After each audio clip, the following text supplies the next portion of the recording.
Hi gang, Jeff Reinhart here with you again. Welcome back. Week 2 of LL League football. Week 1's in the books.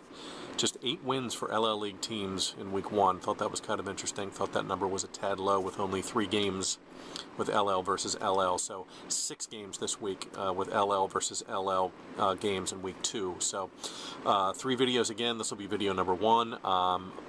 Get you caught up on the games featuring the Section 1 teams in this, and there's a lot of crossover here where they're playing some Section 2 teams. So 8 games on this video, and I only have 10 minutes. So let's boogie. First up, Conestoga Valley. Buckskins go on the road over to Warwick. Both teams 0-1. CV apparently had a chance late against Conrad Weiser in Week 1. Had an onside kick at the end, but it didn't go 10 yards. Oh. So Weiser took over and ran out the clock, won that game 21-13. Terrence Taylor rushed for 90 yards. Anthony Brown rushed for 108 yards. So it looks like the Bucks have a pretty good running attack there with a good veteran line in front of them. Warwick lost 10-6. Goofy scored at Dallastown. Tyler Farnan was picked off 4 times in that game. So Warwick looking to cut down on the turnovers here early, but the defense was good.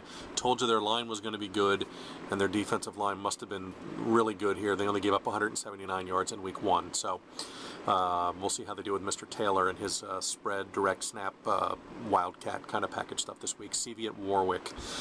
Next up, Ephrata at Cocalico. Great backyard rivalry game. Don't forget, Ephrata won this game last year, 21-20, and kind of stunned Cocalico, which ended up going to the district finals, so they kind of got the last laugh, but big win in this series last year for the Mounts. Ephrata lost in Week 1 to Exeter, gave up a couple of funky touchdowns, a block punt return for a touchdown, and a pick 6 the other way for a touchdown. They only gave up 198 yards on D, so that's encouraging. That's a good sign for those guys. And Jeremy Frank passed for 192 yards. So Ephrata is going to do some things, and they should have some very good vibes for this game against Cocalico, which in Week 1 got axed really bad. Schuylkill Valley piled up over 400 yards and 365 yards rushing against Cocalico. So Eagles defense really got burned, and did not see that coming. 49-21. So Cocalico back to the drawing board this week. They got some things to fix, particularly on defense. It's rare to see a Cocalico team get shredded like that, especially on the ground. Good backyard rivalry, Ephrata Cocalico, and that's a Blue Ridge TV 11 game. Don't forget that'll be on television. Next up, Penn Manor at LS. Hang a star next to this one. Both teams 1-0. Both teams coming off really good, impressive Week 1 wins. LS piled up 510 yards, most in the league in Week 1 against Hempfield, 34-24, a good win. Good to see Hempfield do some things, by the way, and that I'll get to them in a sec. Penn Manor scored 49 points in its win over Solanco, most points scored by a team in Week 1. Punt return for a touchdown, kick return for a touchdown. Brandon Stone rushed for 117 yards. Sod threw for a tick under 100. He was clean. Good win. Good game here, sort of a backyard kind of a game. Both teams 1-0. I like this game a lot. Hang a star next to it. Penn Manor at LS. Next up, Red Lion will come to Nestville and play Manheim Township. Both teams 0-1. Red Lion got knocked around by Cumberland Valley in a rematch of last year's Quad A District 3 championship game. Township, wow, tough one. 28-21 overtime loss to Central Dauphin.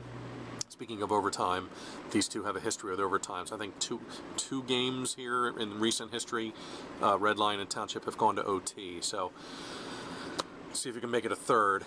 Good start for Brennan Scott. Passed for 265 yards. He was like 18 for 24. He was really good through the air. So could be a playoff preview. Who knows? Red Lion at Manheim Township. Both teams looking for their first win. Next up, hang a star next to this one. Wilson at Manheim Central. I'll be at that. I'll get you a live blog on Friday night. Wilson coming off an OT stinger loss to Governor Mifflin. Wow. Rallied all the way back, scored 21 points in the second half.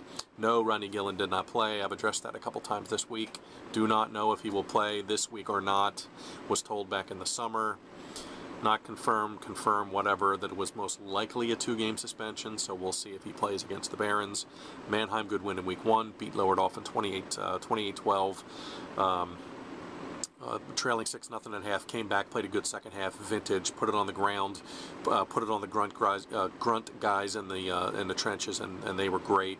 Root, Hanselman, and Walton all did great on the ground in the second half. Central won. So last game in this series, don't forget their non-league schedules switch up next year. Wilson at Mannheim Central. That should be fun. I'll get you a live blog from that. Check me Friday.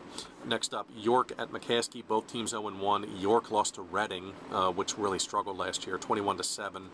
Apparently there were some ejections in that game, and there was a bench clearing confrontation there at some point, and some kids got ejected. I don't know if any York kids were affected in that, so we'll have to see if they have a full roster. McCaskey coming off the 20-point loss at Coatesville, but this spread offense works apparently. Jonathan Holyoke passed for 349 yards and 3 touchdowns, and Deontay Cherry caught 11 passes. So looks like McCaskey can move the ball and score, but it looks like they got to stop people. They gave up 47 and a good chunk of yards, balanced yards to Coatesville. Fun game in here, a couple big schools. York at McCaskey. 2 more. Fun one here. Lancaster Catholic at Hempfield. Catholic, of course, survived in week 1 at Trinity. Zipper had a late field goal to tie it, force OT. Catholic beats Trinity in overtime on Brandon Hollister's touchdown run. Crusaders are 1-0. Quite frankly, they needed a game like that. Catholic, believe me, is going to have some mercy rule, silly kind of games here in the next 9 weeks. So they needed a game like that to kind of get punched in the mouth and see if they could respond, and they did. So great start for Catholic. Hempfield gave up the 510 yards to LS. That's a bunch, but they did some things. Mike Murr passed for 179.